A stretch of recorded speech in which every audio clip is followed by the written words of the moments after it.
Women have the power to transform this world. We can end crime and violence if we all agree to do one thing: share. Let's share our wisdom, share our time, share our talents, share our finances, but most of all, let's share our love. This is the Female Solution.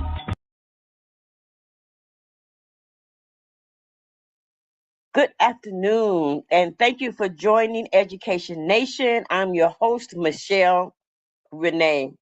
The purpose of this podcast is to raise awareness about the literacy crisis that we now have, and it is nationwide, not just in the city of Chicago. Neither children nor adults read for pleasure anymore. 40% of fourth graders can't read at a basic level that they need in order to practice their reading. Many adults, read at sixth grade level. So this is a problem. It has become very common for both high school students and college students to be asked to read excerpts of books and short articles instead of entire books. They don't read books anymore. They are bothered and irritated if you ask them to read a book. Many students are unable to follow the plot and the characters in a whole story.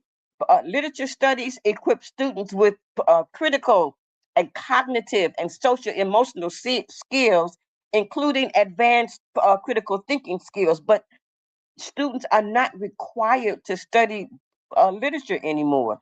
Teaching literacy aids to problem solving and self regulation, but it's no longer required. No Child Left Behind and Common Core has teachers focusing on informational texts and standardized tests. Teachers' pay is often linked to how well students score on these tests. So many times students are taught to the test.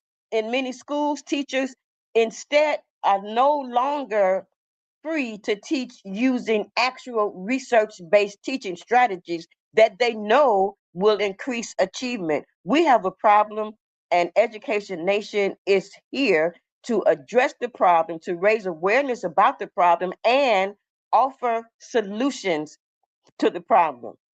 Today, we have three guests. These guests work outside of the classroom. They are educators working outside of the edu- um, elementary and high school classrooms. They encounter students in their work.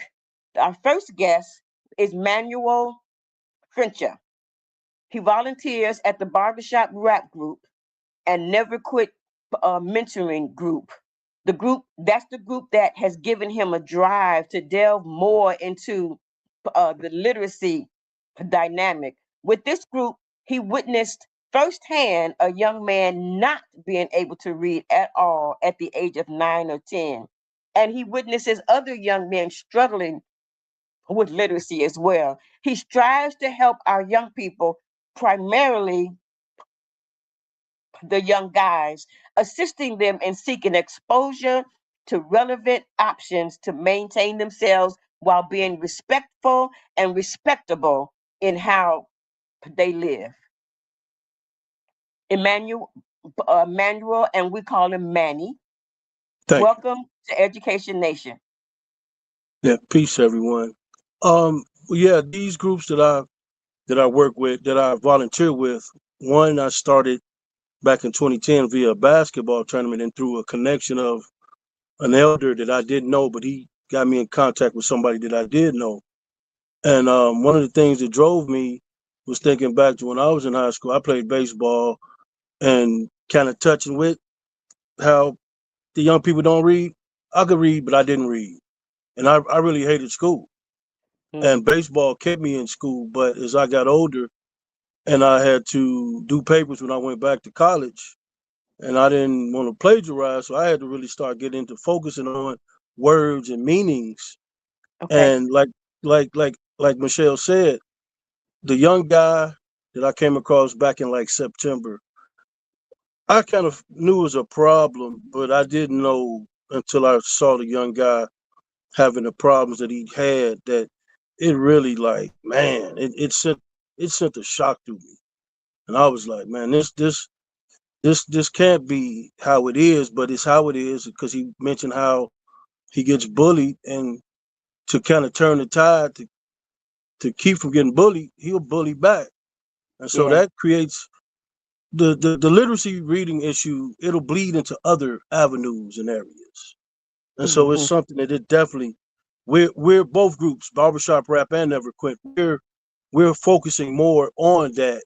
So we have an event coming up this Saturday where we're gonna discuss a documentary, and we're getting ideas to help with solutions, as you said, because we need solutions to Solution. combat the problem. Yes, we do. Thank you very much. No problem. Next, we have Aquillah Graves. Aquillah is a former high school educator and school administrator.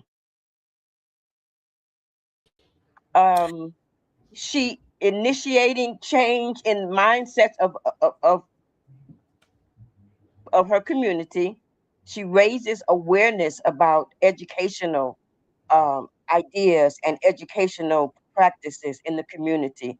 She has employed tenets of best practices in education of our children to lead in decision making. She's been in education as a general and special ed educator, as well as an assistant principal for over four decades. She has completed 4 degrees, including an EDS in education.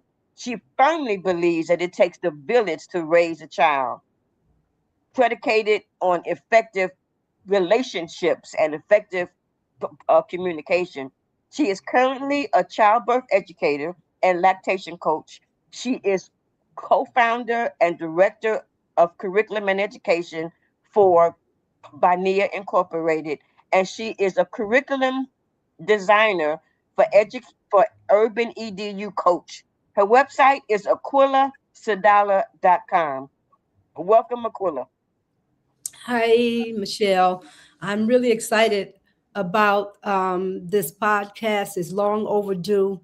We should have been talking a long time ago about this issue. Um, as you said, I'm a veteran teacher, and today my experiences are that I'm homeschooling my grandchildren today, and I took them primarily out of school.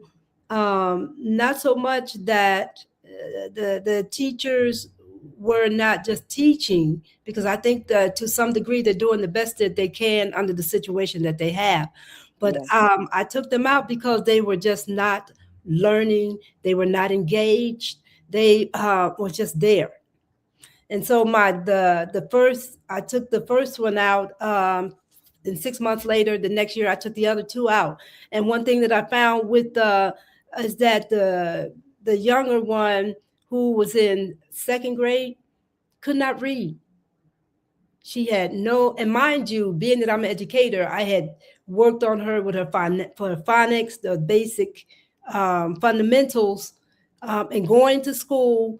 Being that our children are there for social gratification, she really dummied down to fit into her social status there in the classroom. And there was really nobody there who could take her and bring her up to pace. And so I took them out.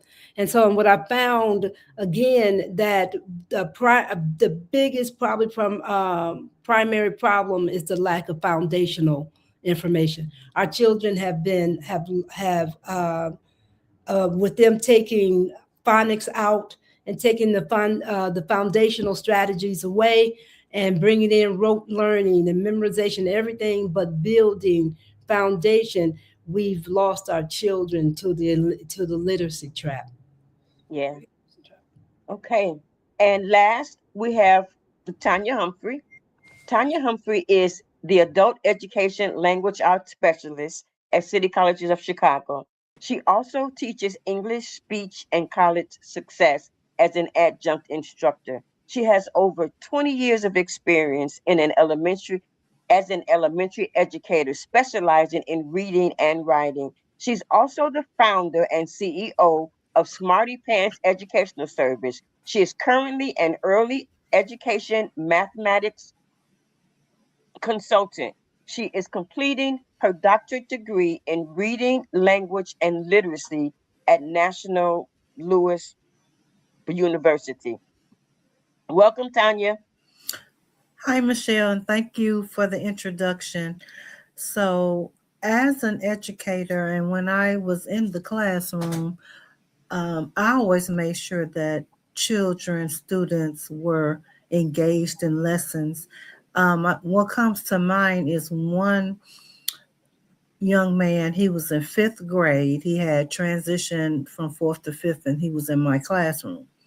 And so I noticed that he would hurry up and finish his work and do what he needed to do. And so I started paying closer attention, noting what was going on. And so I asked him to read. This was early in that school year. Read something for me, just he and I, not in the class, not the whole class. And so he was calling a few words out, and he wasn't able to fluently read. And so he stopped and he asked me, Miss Humphrey, why can't I read? Oh, And that just really did something oh, to me. And yeah. so I told Oh, him that I was going to make sure that he did oh. learn to read. And so called his mom, and I told his mother that I needed to meet with her, and we needed to. I know people don't like to put children in special ed, but he did need that. And Mhm, so some of my colleagues tried to demean me because I did get him the help that he needed. And he mhm, transitioned actually to one of my other colleagues who was a dynamic special education teacher. mhm. And I tell you, he did learn to read. Good. And he was proud of himself. And he Yes. would let me know that. And I'm gonna tell you the Mhm, most proud moment with him is I went to the graduation, his high school graduation, and he walked across that stage. and He had completed and moved on. I awesome. was That is just so fantastic. so proud. Yeah. Yeah. You know, you mentioned that you your colleagues didn't like the idea of you putting him in special ed. Well, my experience with that is I have um, twins. They're adults now, but Okay. my son, they're both special ed on the opposite spectrum. He Wow. actually learned how to read fluently at age 3, not grade 3, age 3. Okay. But my daughter, she didn't learn how to read until fourth grade. Hmm. So I was homeschooling her too. So she just needed more time. But there was a point where I had to put them in public school. She was in second grade. with- They were both in second grade. Uh, but I requested that they put her in special ed only because Mhm. I knew that she needed special services. Right. And the only way she'd get that special help is if she got that IEP. But Hmm. instead of them telling me what needed to be in the IEP, I told them. And part Okay. because that's what I was working with her on at home. So I knew her and I knew how she learned. I knew how much more time. She only needed more time. But Exactly. what I did was I also had them add a phrase in the IEP saying that when she caught up, as I requested that they leave her in second grade and it was time for my son and everybody else to move on. So I was requested they leave her in second grade because she needed to repeat the skills, and I knew that. But I also said once she catches up, that she needs to be put in her right grade, and Okay. that's what they did. And when there were special ed meetings, I went to those meetings and I told them what they needed to do. I told the psychologists, I told the reading specialists. I didn't allow them to tell me.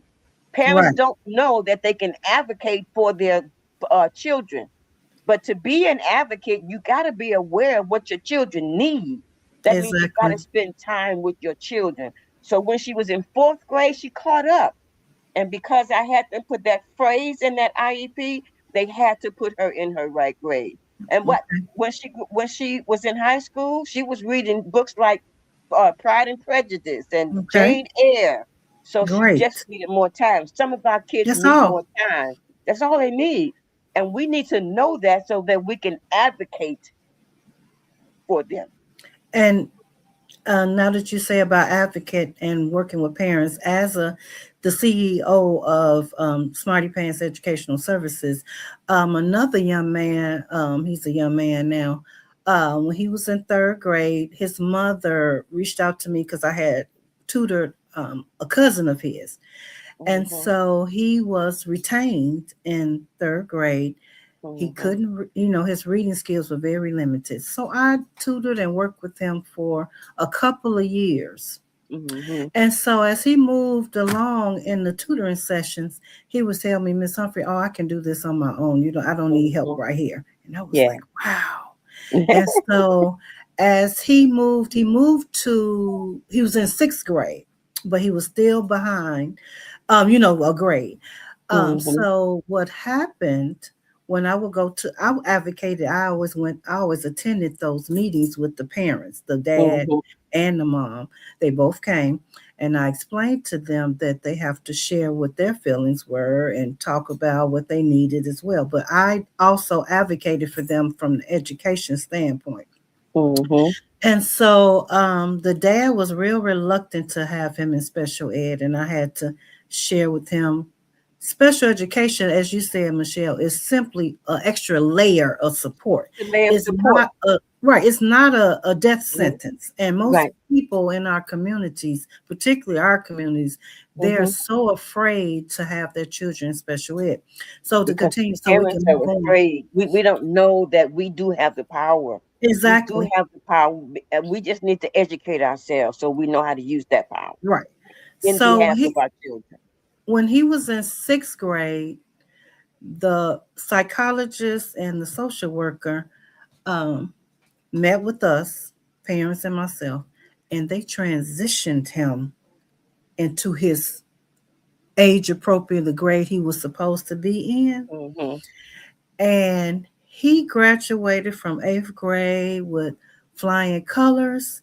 Awesome. And his mother reached out to me year and a half ago when he graduated from high school and Yeah. thanked me for making sure that he was successful. That's awesome.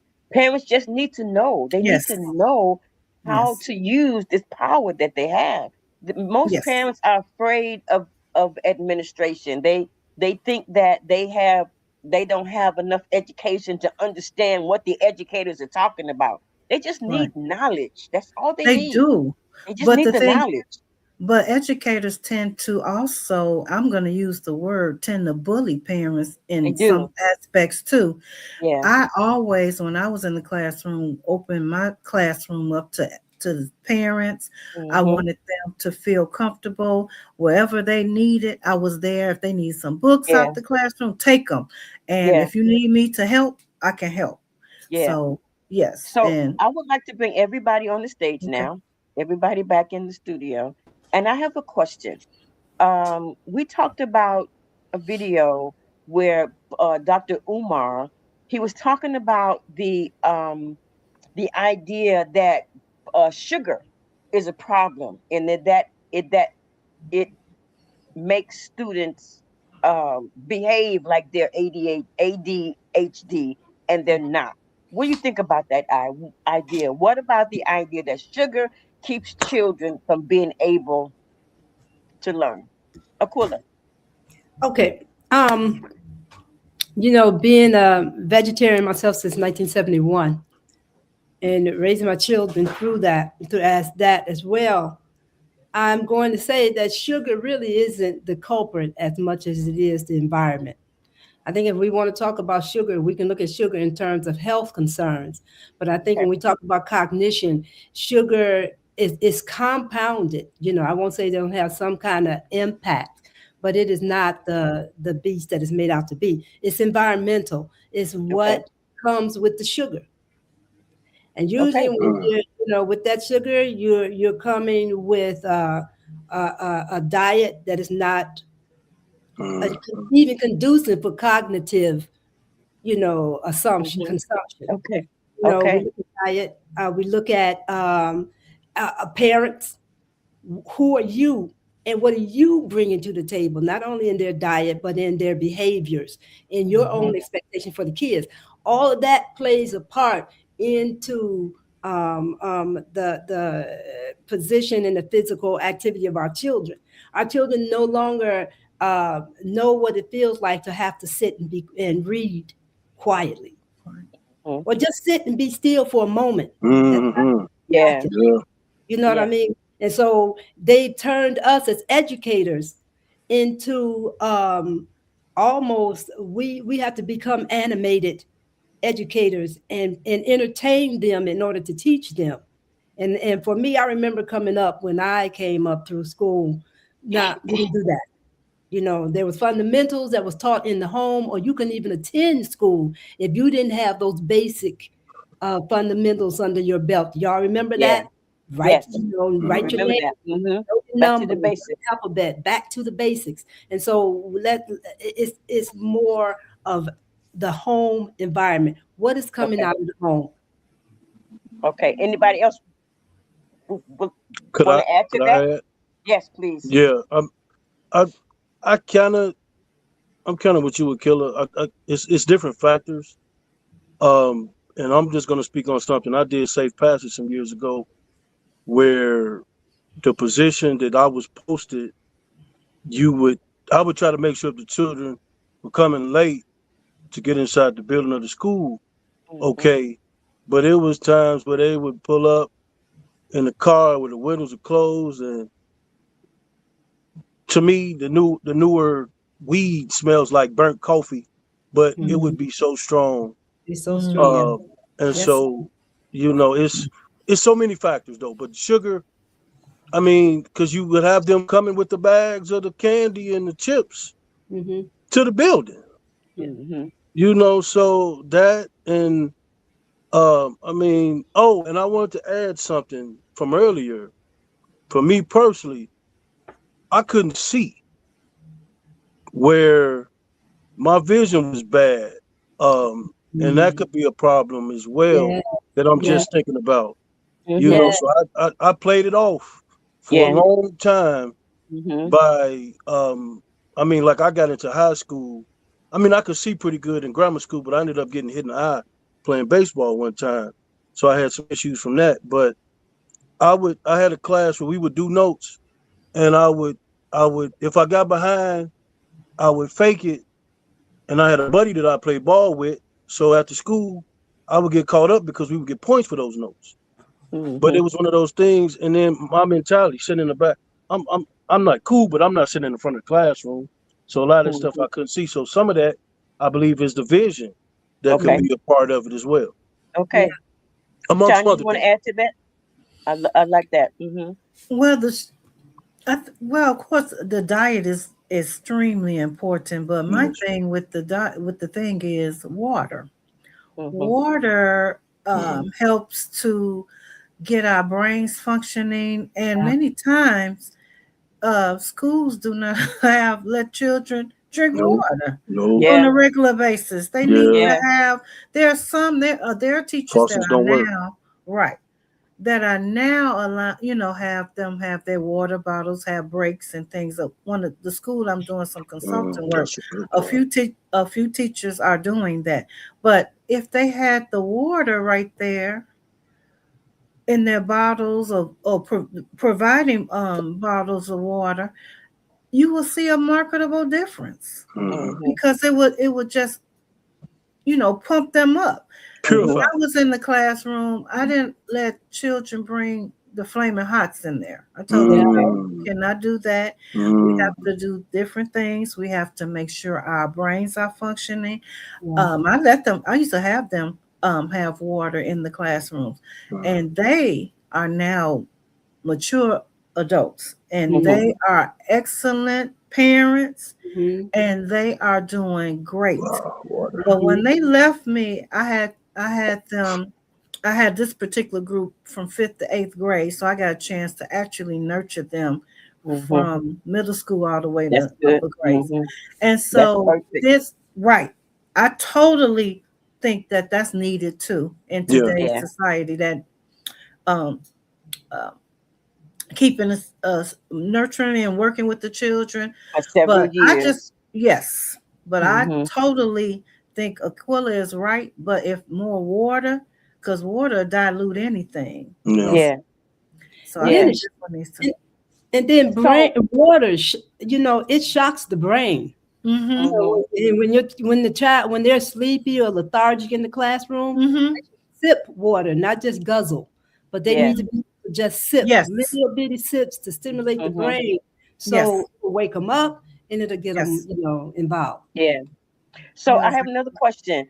Um, we know that Black boys are punished for being active and not having not wanting to be still, and they are punished for that, and sometimes that punishment is Yeah. accelerated and it grows into something different. So what do you think about the idea that girls usually sleep during puberty, and boys need to run, jump, scream, holler, and shout and wrestle and tackle even? So what do you think about that, the difference in Um, how boys and girls learn? okay. Again, with this group that I had looped with, I had some active boys in there, which that's what boys were. I mean, I didn't see anything wrong with it. What I would do is find them things that they could do to channel their activity. I had them lead things. I had them go to the board and lead a lesson. Um, all of those things really helped them. Mm-hmm. I mean, children are active. We want them to be active. We want them moving. I never wanted to try to encourage a real quiet classroom. Now, I Yeah. don't want one Mhm. out the box, but I Right. didn't encourage that. I Yeah. wanted them to talk through the problems. I want them to talk through the Mhm. reading, talk through the Yeah. writing, so they can share and exchange ideas. Yeah. So, yeah, I don't believe in them that they're overactive. That's just part of being a child. Mm-hmm. And they And need to be able to express that. Okay, I agree. Anybody else want to add to that? Yeah, Respond? I just wanted to add something. My grandmother, my maternal grandmother used to always say, because she was saying how at times when I was coming up, I was told I was bad, but she said, no, you you were curious to learn, Awesome. and so that's one of the things. But thinking back, we did a lot of stuff, but by the time I got to school, I mean, we you had those guys that were very uh creative, and some of these guys, man, they were active. But you had some young ladies that was like that as well. Because speaking for myself, my daughter is energetic to the point that I'd be like, Triana, what are you doing? Not all Mm-hmm. the time, but she's very active. So I don't know. That could be case by case. But I Yeah. will say this also, because me and her have talked about it.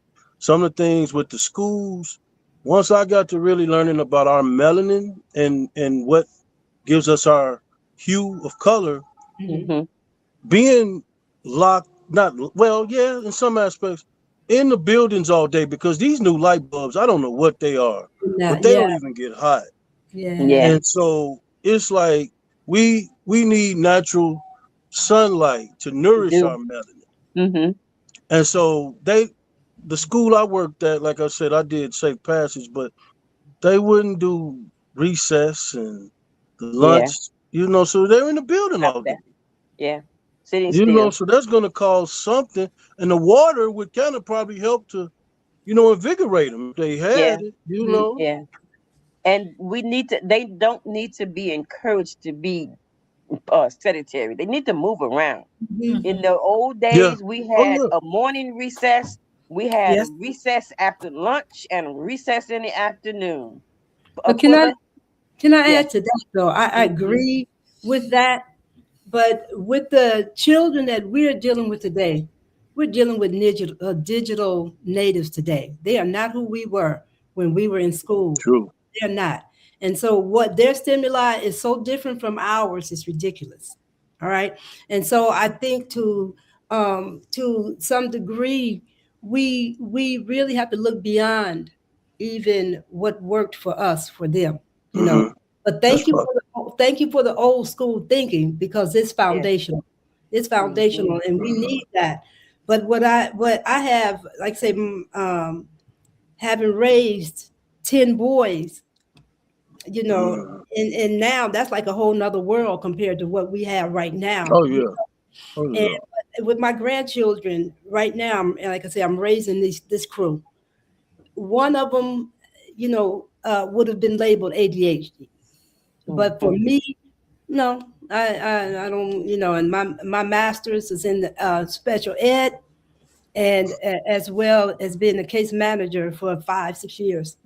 But what I refused to do was, number one, to accept that kind Mm-hmm. of label on him. Mm-hmm. So Mm-hmm. the thing that I saw with ADHD kids, number one, getting them to sit or to be to focus. The idea is to focus. How do we get them to focus?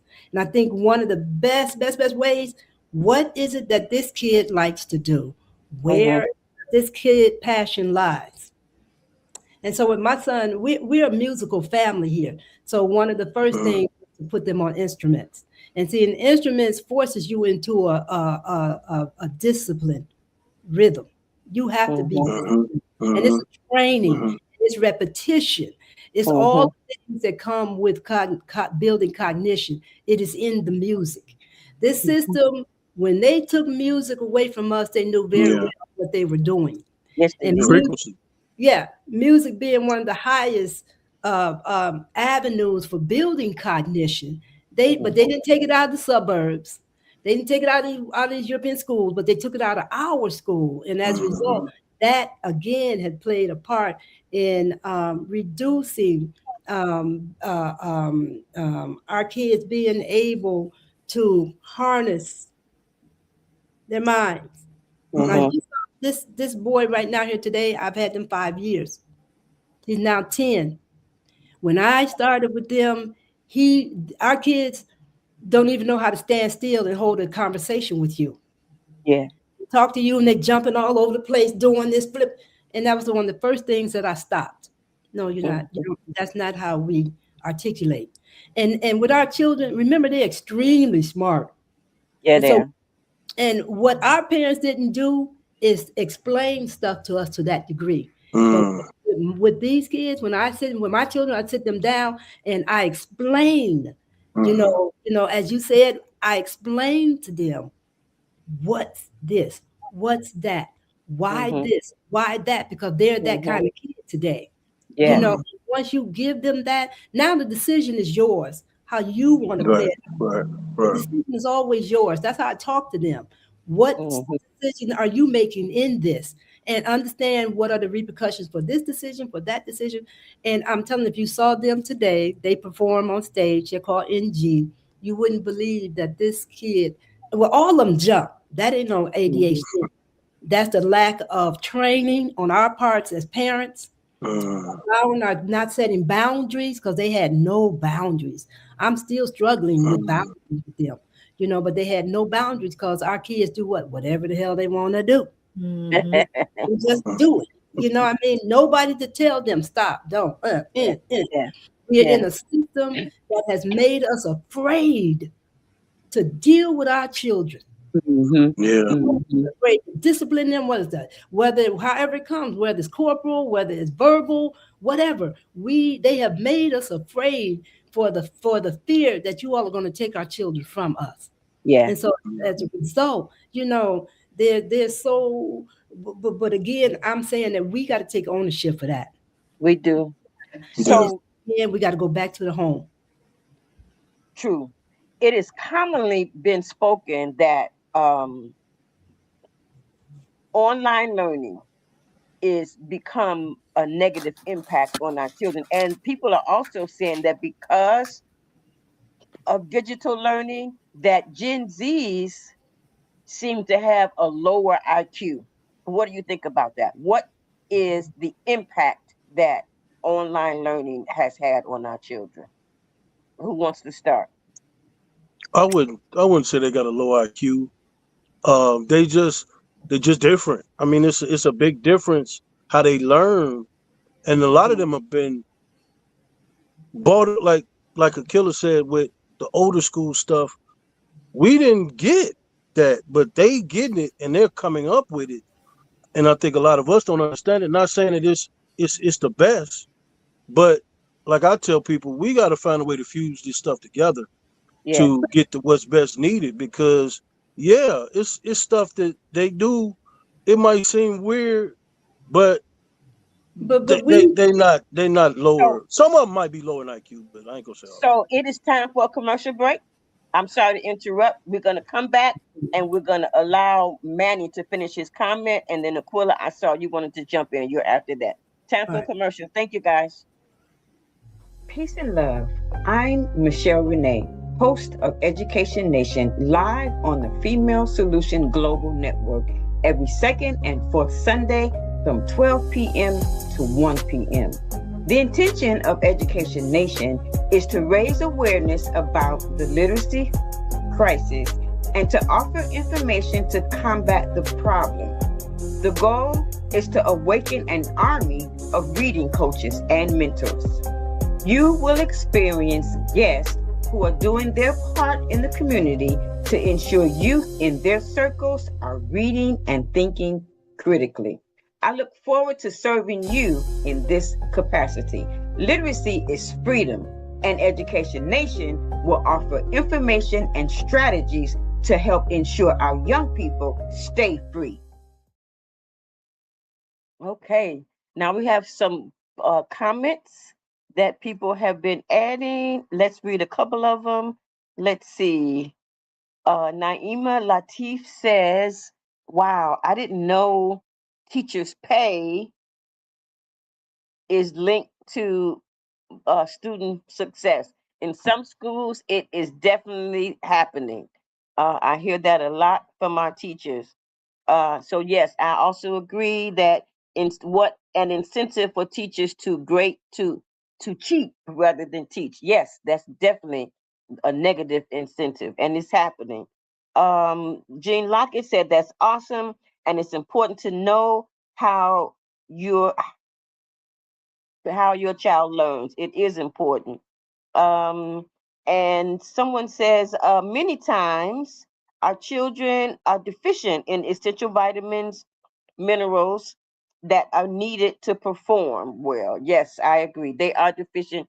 It's because of their diets. We, as parents, as families, we need to make sure that our children's diets are good. We need to make sure they eat the right things and that they have the right type of nutrition. That again is a very important part of education. Okay. Uh, let's see. What does this one say? There are so many issues surrounding drinking water and having to go to the bathroom in grammar school. Yep. Some schools make sure students can safely go to the bathroom, but they forbid them to drink water all day, which is ludicrous, absolutely ludicrous. I mean, as human beings, they need to have water and they need to have a bathroom break. A lot of times, students are sent to the bathrooms by themselves, stay too long, things happen in the bathroom. They need to be monitored. Zelda Robinson says the educational system is designed to keep us in bondage. Period. Yes, that's it. That's all. Thanks for your awareness and contributions to teaching such truths. Yes, thank you so much. And what is that is what contri- contributes to childhood obesity, not enough physical activity. Absolutely, yes. Okay, let's get back to our guests. Um, and the question is about digital learning. How has digital learning impacted student achievement? Manny, Yeah. you were the one who was responding. Did you want to No. add to that? And Aquila, Well, you're next. I was just gonna add that. I mean, we gotta find a way to infuse the foundational stuff with the modern stuff because every generation has gotten something different, but you find a way to put it together in your regular life. Yeah. So, but that we can't like I wouldn't say that their IQ is lower, but we got to find a way to work together at the end of the day. Yes. So I mean because they're younger than us, so that's who got to look out for us as we grow older. Yeah. So. But Aquillah?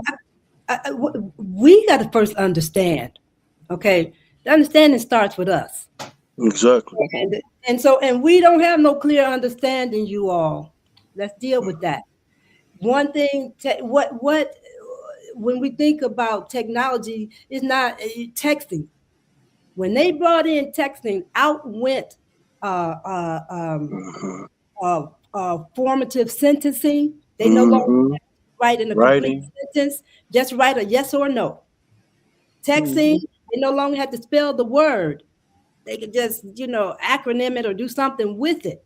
All of that has played a part into what we are looking at. Yes. And as Yeah. parents, we might not understand that. We may not Right. be able to make that kind of connection. And so why? One, with the texting and all of that, there's no longer deep reading. They no longer sit Mm-mm. and read anymore. Everything is quick fix. Give it to me in 5 words or less, or I ain't got it. No Yeah. sensory retention, none of that, because all of that comes through training from kindergarten or from the womb all the way up. It's training. It's training. And when those trainings are not there, this is what we're looking at now. Like my children here, they're on the internet for IXL, and this crew here, they kind of strange because for them, they go to the insects, to the cars, that's how their mind is wired. And thank you, that's because of me. I'll take ownership and credit for that one. But deep reading, they have to sit and read. Taija Tay, the granddaughter who I told you all could not read when I took her out. And I was really upset about that because she was reading when she went there, but she wanted to fit in, wanting friends. They put them in round circles with their little groups. And so rather than to stand out, because you know how our children are, they don't like you when you show that you're any bit more intelligent or just intelligent. They bully you. And Yeah. so you start dumbing down so that you can fit into, the social standards there, the socializations there. And so Yeah. taking her out, and now this is the second year with them, she's reading. She's just about a third grade reading. And all it was what? Um, Dealing primarily with her. Our kids need so much one-on-one help, y'all. Yes. They need so much. Well, that's why special education is the tenets of it, the strategies that come with it. Every gen ed teacher should have to go through the dynamics of special ed training Yeah. to specialize. And every child should have an individualized IEP. Every kid should not have to anything because we all got deficits. Yeah. Social deficits, whatever kind of they all got deficits. And so, like when I was teaching, I would make sure for me being a special ed teacher and in a gen ed classroom, it was I used my skills from special ed to work with my gen ed population. Yeah. And my memorable school was Harper High School. I loved Harper High School, while everybody hated and was downright nearly afraid of Harper High School. But these kids were some of the most beautiful kids on the planet. All they Yeah. need to know, because your kids know their deficits. You'll Yeah, be they do. surprised how they know what they don't know. Yeah. And they know they don't know. Yeah. If you are not there to encourage them, push them, force them, they're not moving. Yeah. Not Yeah. moving. And Yeah. so again, I'm saying teachers who are parents always also too. When we were in school, our teachers loved us. For the most part, our teachers are not loving our children in the way that they love their own. I won't say they don't Yeah. love them, but if you love your children, failure is not is not an option. Right. Your children are not going to fail, but yet you'll come and fail these children. What is wrong with us? It's enough blame to go around for all of us to take It's a piece. enough blame. Tanya, you want to add to that? Yes, I'm gonna comment on. I see one of the in the comments about the online learning, having it takes away from the students' social skills. I am 100% in that. But since we are in the technology world, that is just part of education. However, Yes. there needs to just be a balance. Okay. Yeah. So with the online learning, as a consultant in this particular school, the district has bought a program for them to spend time on this. They want them to spend 30 minutes in the morning, afternoon. And to me, it's just a money maker for whoever is Develop making it. that. Right. Mm-hmm. Not enough. That 30 minutes can be used to build some social skills, Yeah. to tutor one-on-one, small group instruction. Mm-hmm. So I just think that there needs to be a balance in online learning and in-person learning. Yeah. So with Manny's daughter, he mentioned that was in my speech class.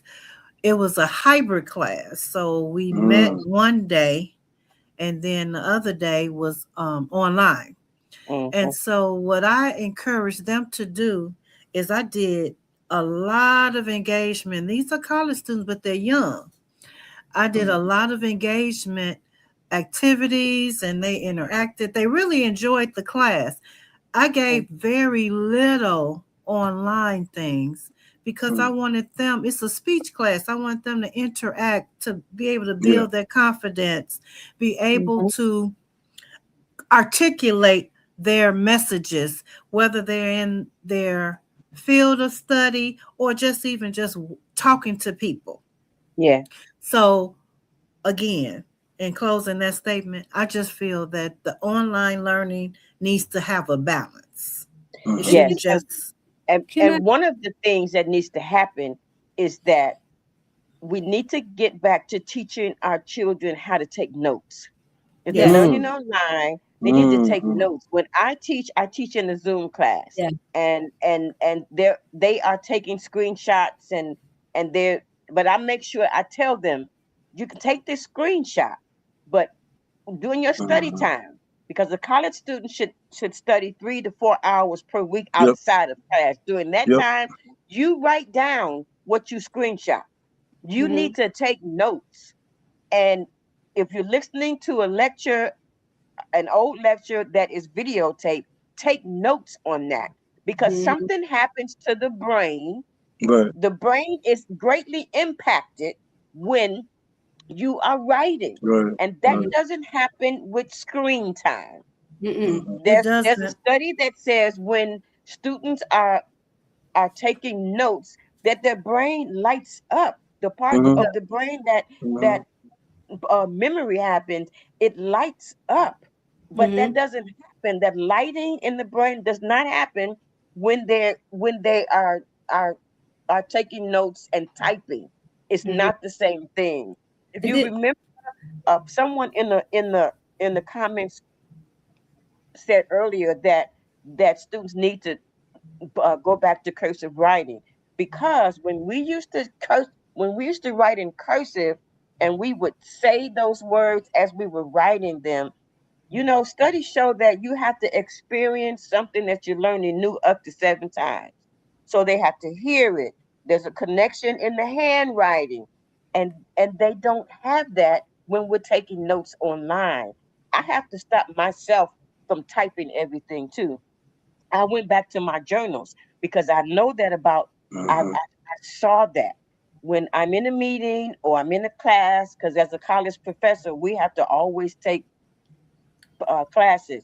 So I learn better when I go back to my note taking. So I keep a journal. When I'm Mhm. teaching, there's a journal next to me. When I'm learning, there's a journal next to me. Right now, as we're talking, there's a journal next to me. Note taking, handwriting is important for learning. That's part of the balance that Tanya said that we needed. Yes, mm-hmm. Uh, Online learning is not going to go anywhere. It's Could it's I easy. not. interject real It's not, quick? but we have to go back to note taking. Could I Yes. interject something And real quick? next.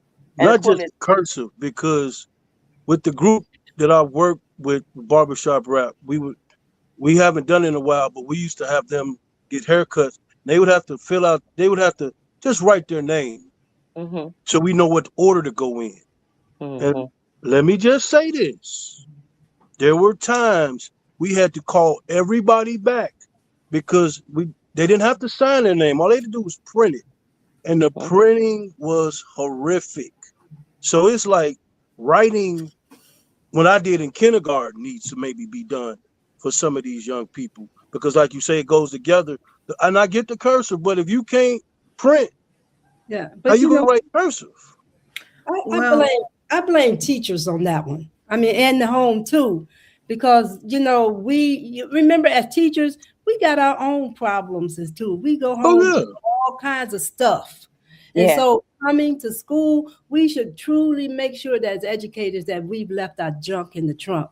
So when we Mhm. come into the classroom, because it is easier to have them to do the especially because they can't write and you got to read their writing. You have to do Yeah. all that. Mine, what we used to do when I was little, the teacher threw your stuff away. If I can't read it, oh, Mm-hmm. Yeah, yeah, that's yeah. how I deal with these kids here. If I can't read it, I'm not touching it. You Real. know. And so as a result, they are more descriptive in their writing. And it's just a matter of us as educators saying, stop, slow it down. Let's go back. You Patient. don't have this. Let's work it out. Get with them Mhm. parents and let them know, look, here's what your kid needs. Mhm. Here, and I want to drop this real quick too. But when we talk about reading, like here, these kids are on IXL, and so they have a part in there where they can just listen to the reading. Mm. And I won't let her do that. You're not gonna do that. You got to read it. Well, I want to Yeah. listen to money read too. No, we're not doing No. that Yeah. because you got to read it so that you can get into practicing Mhm. those fundamentals that you need in order to read. And Yeah. she's reading today.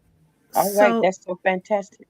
Tanya. just to comment on the note taking, just this week, actually Tuesday, um, I was in the classroom as the consultant, and the teacher was teaching it was math, so the shapes. It was a Mhm. second grade classroom. So I just asked her, I said, let me do something a little different. And so I passed out some paper, just some copy paper, and I had them to fold it into eights. Hmm. And I was at the dry erase board, and I had them take notes on the shapes. Mhm. I Mm. had them to write the name, write the number of sides, vertices, and angles, and I had them to draw it. So we did that throughout the class. They were so engaged Yeah. in this activity. And Mhm. so once I finished, I ended and I stated, now you can fold that paper up into the little rectangle. You can slip that in your book bag, and that'll be your study guide at home. So Okay. when your teacher gives you your quiz, then you'll be ready. And they Yeah. were so excited. So the Awesome. note taking, I started with the second graders. Mhm. Mhm. Yes. Mm-hmm. Absolutely. Absolutely. So Mm-hmm. my last question is this: how has your experience confirmed or refuted the claim that people don't read anymore? Mm. Well, I would say it has well, I guess I don't like to say both, but the thing of it is, it's our responsibility as educators, as parents, or what have you, to introduce children to reading, to language, and have conversations. Conversations lead to positive responses. Mhm. So I feel that what has to occur is that we need to be more cognizant on how we are emulating Yeah, and modeling Mhm. language and reading as yeah, well Mhm. as writing. that's Awesome. right. Mhm. Awesome. Aquila, you want to go? Yeah, and the trick is all of that feeds right back into behavior Mm-hmm. Yeah. because once they start doing just what you said, you're going to see a change in their behavior. Yes. Mm-hmm. You know, seriously, you're going to see. With my crew here, I'm telling you, and I'm still grinding. You know, I'm still a long way off. Yeah. But they're in the game now. You know, and the thing is, our children don't have a love of learning. We have got to bring the love back into the learning processes. Okay. And And how do we do that? And we can't, you can't have the miracle without the sacrifice. Okay. And so, and for with all that you dealing with in your own home and all this stuff like that, we are still the miracle workers. And so we have to be willing to sacrifice on some kind of level if it's going to be what is necessary to bring this child through. And again, that I say, technology, but when you see that that technology is more of a hindrance than a plus, I say technology to the side and pull them books back out. Right. All right. Let's go back. Okay. You know, and once they like, let me say this, I'm gonna stop. The oldest one, who is now 11, he was just stuck. And I said, well, wow, let's go back and look at the fundamentals, because somewhere you didn't get this fundamental for this particular operation. And so taking them back, because the teachers don't have time to keep going back. They don't. They're on a schedule. Yeah, and they are. Miss that deadline if they expect to get what they expect out of it. But when I took him back into those fundamentals with division, we got to go back to multiplication. Yeah. You know, and take them back to the fundamentals. He got it like that. Awesome. And so, but those are the kids that fall through the cracks. They ain't necessarily labeled, but they're the ones that fall through the cracks. Okay. And they're, you know. Yeah. Yeah, I think it's like a lot of things. We have to keep speaking certain things into our younger people, because I got a prime example of like things that my daughter, I would push on her and my son, but my daughter is the one with, Daddy, did you read it all the way through? And I'd be like, you know, I want to pull rank and be like, Triana, don't do that. But then I'm like, no, I didn't. You know, so, but she, in all fairness, she's the one that's helped me to be more alert and exposed to different things. And I wish more parents were open. Stop putting that adult rank, because you don't know everything. That's right. You know, so you need to be quiet and listen. And we're in a different age, because I know we were coming up. You couldn't, my daughter couldn't say that to my mom. I don't know if she would have bashed her, but you know, that was a different time. But now I've always said I would listen to them. They would get on me about cursing, but we got to listen. You know, you got to, especially if you're pushing something, they will pull you on it. So to not be seen as hypocritical, you better pay attention. You know, but listen. Okay. All right. And with that, it is time for our closing video. I thank you all for joining me today. This was an excellent conversation.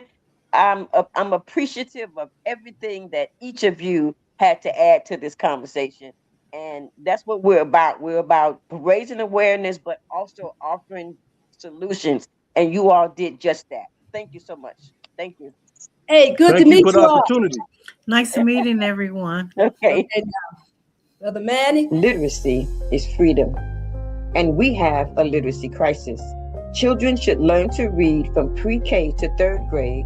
They should practice reading from 4th to 6th grade, and they should read to learn beginning in 7th grade and continuing through 4th grade. This video is sponsored by Rico Nance and Chemistry Steak and Brunch House in Hyde Park, Chicago.